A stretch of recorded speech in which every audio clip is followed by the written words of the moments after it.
बिस्मिल्लाहिर्रहमानिर्रहीम। अस्सलामु अलैकुम वरहमतुल्लाहि वबरकातुह। Welcome to my YouTube channel Zamzam Shafa Khana. अगर आप मेरे चैनल पे नए हैं तो प्लीज़ चैनल को लाइक करें, सब्सक्राइब करें और बेल आइकॉन को प्रेस कर दें ताकि आने वाली हमारी हर नई वीडियो आप तक पहले पहुंचे। तो चलते हैं आज की वीडियो की तरफ। आज जिस टॉपिक पे हम बात करना चाहते हैं वो ये है कि गर्मियों में की जाने वाली सबसे बड़ी गलती। गर्मियों के मौसम में जो हम गलती करते हैं वो कौन सी है और क्या है, आज इसके बारे में हम आपको ये बताएंगे।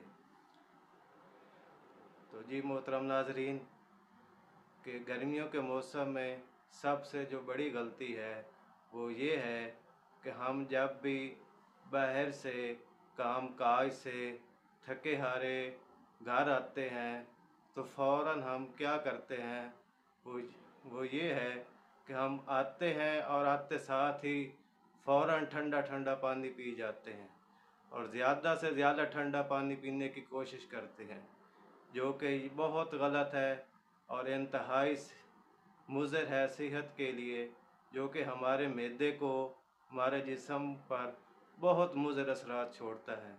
तो इसके लिए क्या करना चाहिए कि हम जब भी बाहर से या काम काज से घर को आएँ तो सबसे पहले 3-4 मिनट के लिए रिलैक्स हों, आराम से सुकून के साथ बैठें।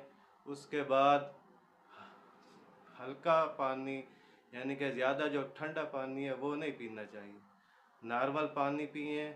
नॉर्मल पानी पीने के बाद आधा गिलास पी लें कम अज़ कम, ठीक है, एक एक घूंट करके वो पिएं। उसके बाद कुछ देर के बाद, यानी कि 5 मिनट 7 मिनट के बाद हम ठंडा पानी इस्तेमाल करें। ठंडा पानी ज़्यादा वैसे भी नुकसानदेह है, तो कोशिश करनी चाहिए कि कम से कम ठंडा पानी पीना चाहिए।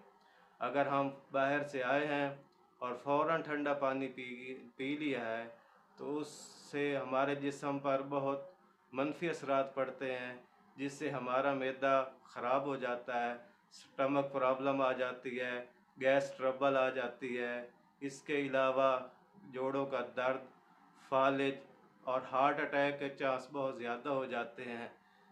तो हमें कोशिश करनी चाहिए कि जब भी हम बाहर से आएँ तो आने के बाद कुछ देर के रिलैक्स हों, रिलैक्स होने के बाद फिर ठंडा पानी का इस्तेमाल किया जाए। तो उम्मीद है नाज़रीन आज की वीडियो आपको बहुत ज़्यादा पसंद आई होगी। अगर ये मेरी वीडियो आपको पसंद आई है तो इसको लाइक कर दें, शेयर करें दोस्तों के साथ, ताकि अच्छी बात फैलाना भी सदका जारिया है, ताकि और लोगों का भी फ़ायदा हो। अगर आपका कोई सवाल हो तो कमेंट सेक्शन में आप सवाल कर सकते हैं और मेरे फेसबुक पेज हकीम नईमुल्लाह अवैसी को भी लाइक करें और फॉलो करें।